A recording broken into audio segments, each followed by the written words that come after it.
All right, welcome back. This is Chris's Comments, a side show talking about common sense on common ground, no matter what the subject. Today's subject: cancel culture versus anti-cancel culture. All right. Now, first, what is cancel culture? Cancel culture is activism, and it leads to a lot of things that have been great with as far as responsibilities amongst our societies, all the way down to individual responsibilities amongst society. Now, it has gone. Some say that it's gone too far. Okay. Oh, excuse me. Sorry, I'm just now starting my break. They say that it's gone too far, and Dr. Seuss books being one of them. Remember Dr. Seuss books? Some of them have been removed because of some certain stereotypes, racial stereotypes, nationalist stereotypes that are being expressed in some of the characters to them. So instead of rewriting it or having the publishing company rework it or just plain change the figures of those characters, they've been completely removed. And that's sort of, I'm not really sure if that's actually a good thing. But despite the fact that I'm not really sure that it's a bad thing either, it's a good thing or a bad thing, because, well, Dr. Seuss books were only, important to me as a little bitty child, and I've already forgotten them.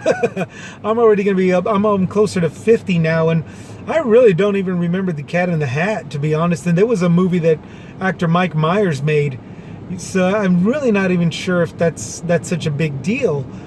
But people are saying, particularly the anti-cancel culture, they're the ones that are saying that it's just getting out of control. They're saying, what is anti-cancel culture? I'm not really sure. It's just a bunch of people that are saying you can't do this, you can't say that. Cancel culture removes things and people for what happened in the past. That's what anti-cancel culture is mostly saying, which really doesn't make sense. They want to forgive somebody that did blackface in a class play or in a movie, or said the N-word and all this good stuff. But at the same time, they're not anti-cancel culture when it comes to George Floyd. Yeah, the guy who in the past put a gun to a pregnant woman's stomach to keep her up against the wall while the rest of his crew invaded a home, ransacked her home. Okay? The anti-cancel culture won't touch that. They don't want to do that. They just want to say that cancel culture is against everything based off what everybody's past is. Now, here's a part where cancel culture actually did do good, okay? Everybody knows about cancel culture, canceling out that guy. I want to say what Dave Chappelle called him, but it's not it. Snooky Williams or something like that. Juicy Smollett. I think his name was Jesse Smollett.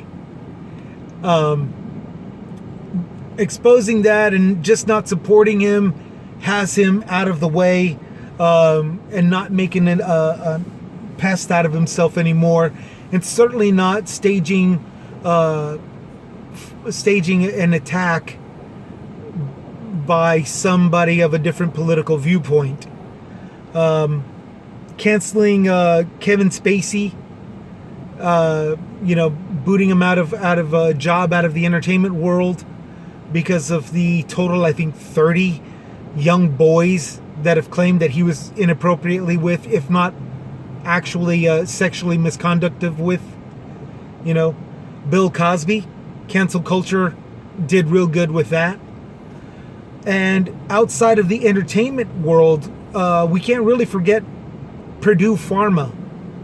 Nobody in the anti-cancel culture world was against Purdue.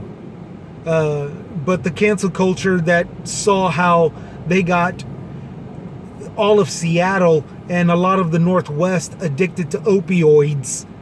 Well, I mean, that's a solid leg for them to stand on, you know, to hit them hard as they can. And keep in mind that this is just an activist group. They're not exactly lawmakers.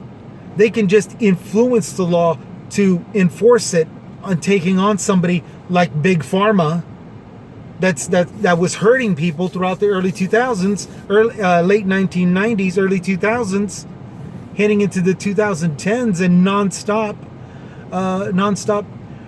feeding the opioid addiction. That speaks volumes. Now, are they going crazy? Maybe. But my questions are, well, what about what's going on right now? You know, you've got Georgia voter laws, and there's a big problem with this concerning the loss of time for early voting. It's been early voting has now been reduced to 9 a.m. to 5 p.m. Smaller number of boxes, which is fine for smaller counties where there's not a lot of people waiting, but it sucks when those same number ballot boxes, those same small number of ballot boxes, are left after removing the majority of them.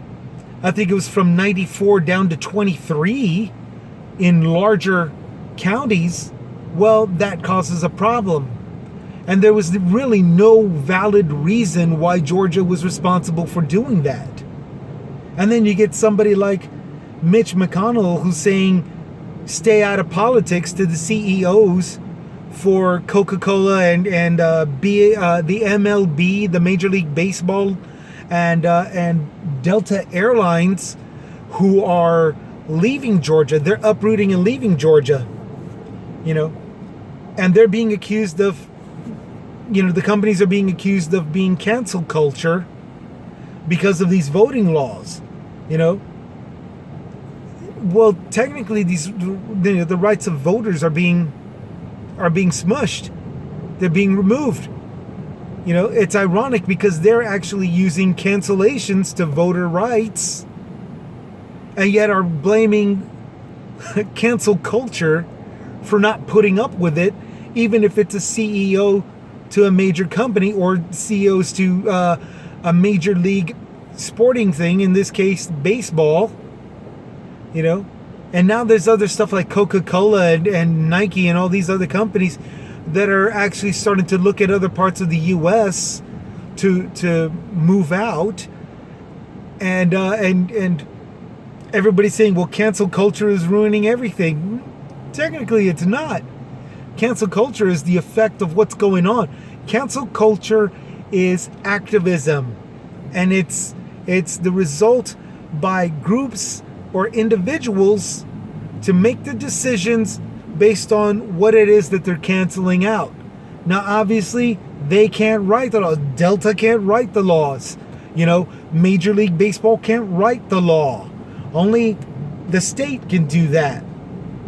And it's the state that's making everybody decide to choose to make a big choice as to either whether put up with it or take their stuff and go.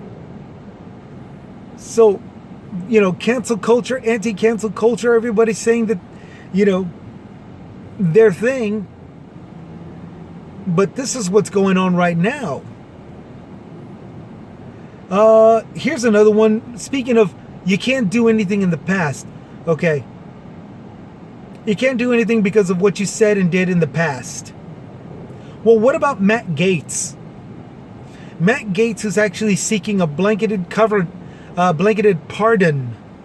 from Donald Trump or any of his allies that are currently in office, who wants a get out of jail free card for everything that he did and his associates, his accomplices, concerning his crimes. Remember, this is a guy that gave up to $1,000 to teenage girls, to take a flight up to wherever he was, whatever hotel he was staying at, so he can have sex with them, so he can get it on with them.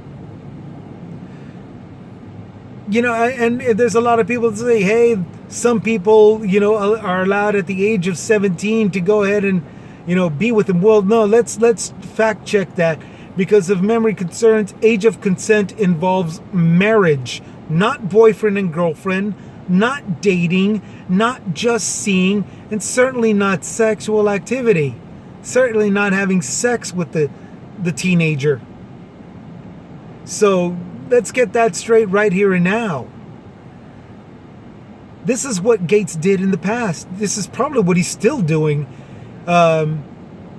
pending whether or not he's dodged the FBI or whoever it is that's looking at him right now. And anti-cancel culture wants us to move on because, oh, well, it was done in the past. It was done during the Trump administration. Hello? It hasn't even been half a year yet since the Trump administration has gone, or maybe it has. It's been only half a year. It's been only half a year. You know? Come on now. It's not like this is, this is a George Floyd thing, which of course we all see. Anti-cancel culture is not participating in hey, let it go. You know? Forgive George Floyd. Let it go, man. You know, they're not saying anything like that, but they are saying it to this child rapist, statutory rapist, Matt Gaetz. You see where the failures are. This is where anti-cancel culture drops the ball. They just screwed it up immensely. Now here's where cancel culture drops the ball. Now it's time for them. Cancel culture dropped the ball let's start with Gina Carano, the former MMA fighter and turned actress who spat on, Biden and everything Democrats concerning COVID and the mask wearing. Okay. They made a demand that she not work for Walt Disney anymore, and that she's not that she shouldn't be supported in any way and everything like that, which is total BS, because this is the same cancel culture that did the same thing to Chuck Norris for claiming all city schools. And I said this before in one of my earlier videos, and I'm standing by it right now. Chuck Norris has said all public schools are too gay in reference to the kids these days that are acceptant of gay kids, of gays amongst them. Okay? And this is during the time now, according to everybody that's conservative, right-wing, and any kind of public education rhetoric, anti-public education rhetoric, schools have all gone downhill anyway. Nobody's learning anything. The kids are dumb and all this other crap. Blah, blah, blah, blah, blah, blah. To throw in this kind of thing concerning the homosexuality of a youngster, and to demonize public schools, or to use that as a tool to demonize, we all know is wrong. So cancel culture stepped in, spat on everything that Chuck Norris spatted. And spat it out, and he hasn't started any major motion pictures since, but that doesn't mean he stopped making money. He's still doing those exercise machine commercials and placing orders for that. He still has books, he still has merchandise in the martial arts world that he's been selling since for a very long time, and the same thing falls with Carano, Gina Carano, who's hasn't really stepped into the spotlight yet. She hasn't come back because this is just recent, but nothing's really going to be stopping her. She does have support by a lot of people. First off, by the people who are anti-mask. and anti-vaxxers. You know, they're helping her out. They've already done the GoFundMe thing for her and all this good stuff. Then you've got celeb interviewers like Shapiro and other people like on Fox and stuff who are giving her ratings through their networking, which is all just helpful and supportive to her. Okay, no differently than Chuck Norris went through, in the late 90s, early 2000s. So the cancel culture sort of dropped the ball there. They didn't really get rid of these people. And technically they didn't get rid of Kevin Spacey either, who's not in jail. Bill Cosby is in jail, but what's his name? R. Kelly still hasn't. He's still looked at as this great icon, cancel culture hasn't been able to send him to jail. Now out of the celebrity world, well, no, not celebrity, because even this next guy that I'm bringing up is a celebrity. He's just a big name, however, amongst the rich and the wealthy, and that was Jeffrey Epstein, who was famously known for catering to the wealthy, the corrupt wealthy, by inviting them to their island or setting up massage shops in Mar-a-Lago where Trump was running things until he got busted anyway, with setting up massages with minors, as young as 14. So you've got anti-cancel culture who's probably saying, he's dead, let it go, despite the fact that his accomplices like Donald Trump and Bill Clinton and Ghislaine, I know her, that's not a way you can say it, but that's what I'm going to call her, Ghislaine Maxwell, who's already has 4 charges against her while she's in New York, I think. I think a couple of more weeks in the hole, and I think she's going to be singing like a canary. Prison does that to people. So, or jail, even jail does that. You lose your freedom in there. So that's, I got my fingers crossed. Let's all keep our fingers crossed that it happens sooner than later. But it's cancel culture that's responsible for all this, and it's the anti-cancel culture. Hey, don't judge him for his past mistakes. That really doesn't give them a leg to stand on. That, Bush Jr. Don't vote against Bush Jr. for what Bush Sr. was responsible for. Well, that went so far because once Bush Jr. came in, he led the war on terror, just wasting billions of dollars a week. I think it was $6 billion a week on the war on terror, which technically he didn't win. He knocked out a few guys, Saddam Hussein being top of the list, but he didn't really stop the war on terror. That was all Barack Obama. Starting with the guy that started, the one that was responsible for 9/11, which was Osama bin Laden. That was what Obama did. So far, anti-cancel culture really doesn't have much of a leg to stand on. It's the activism against cancel culture, which is activism that pertains to what people have done in the past to currently what people are doing now.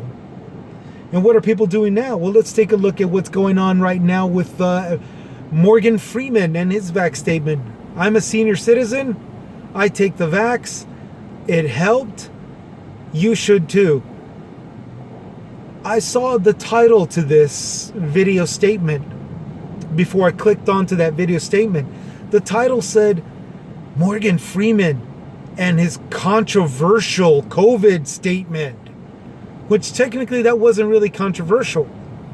What was controversial was the anti-cancel culture getting up in a roaring rage, Morgan Freeman, you're an actor, you don't know shit, blah, blah, blah, I will not trust you, I don't believe in you, and everything, and it was just crazy, and I call that the anti-cancel culture because, well, they're the ones that are just getting outraged the most, that no matter what the subject is. We would like to say that it is cancel culture, but cancel culture does a far different stance, which is, petitions and, fundraisers for support for victims, more so than it is, just to attack. But let's say cancel culture is responsible. Let's say cancel culture. This is the example of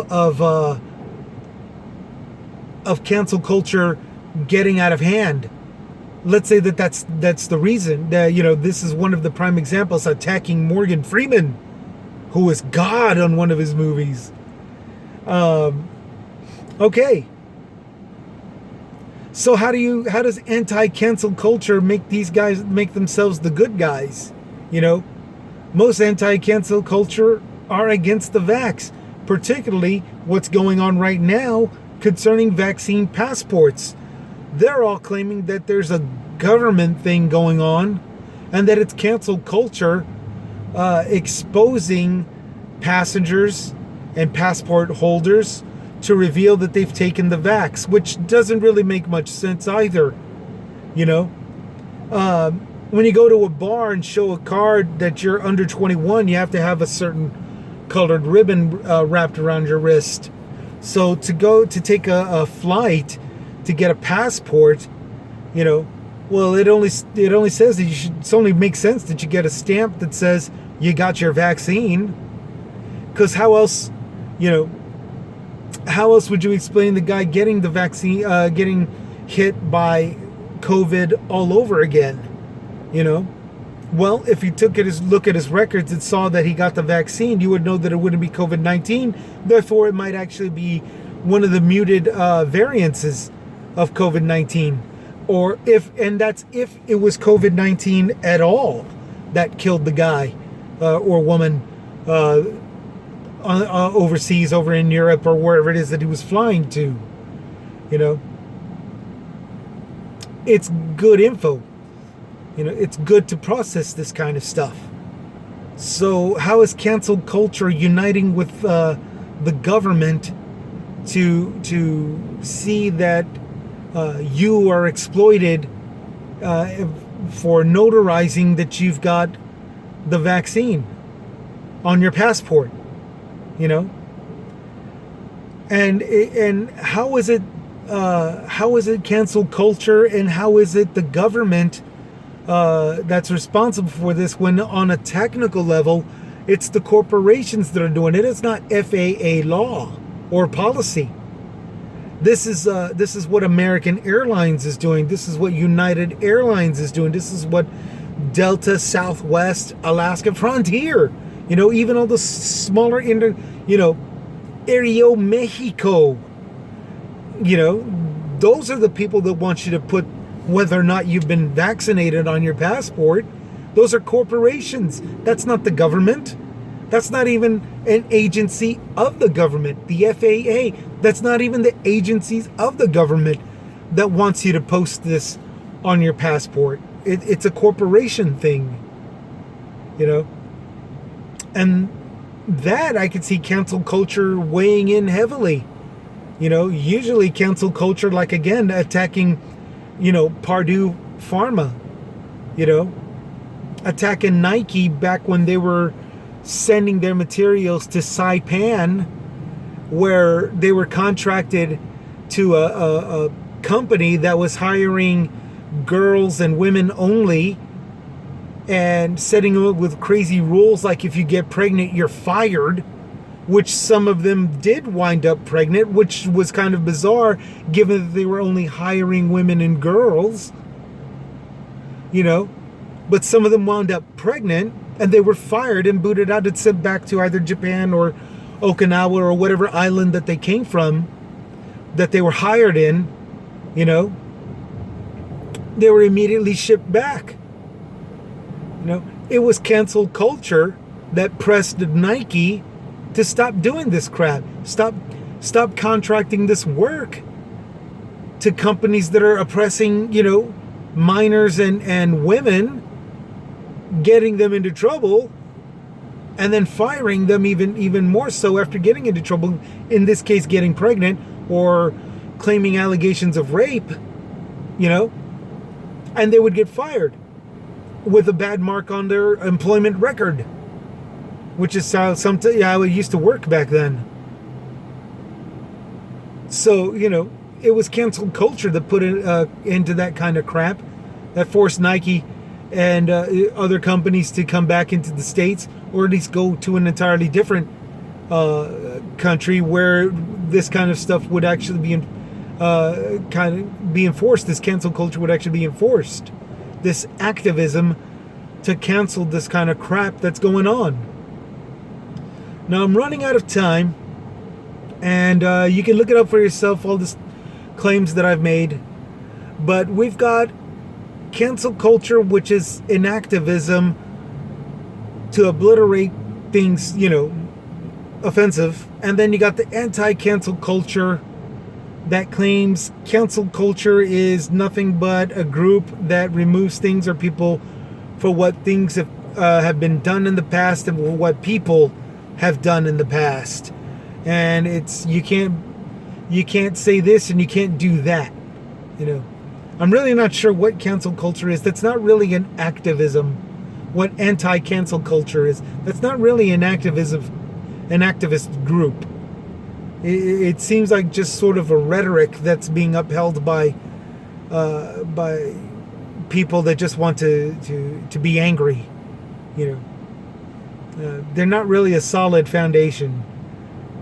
Unlike cancel culture, which, you know, might be pushing the buttons a lot of it, but weights and balances, you know, you just have to do the weights and balances. Cancel culture has been putting out quite a bit of positive things with a couple of stumps and bumps along the way.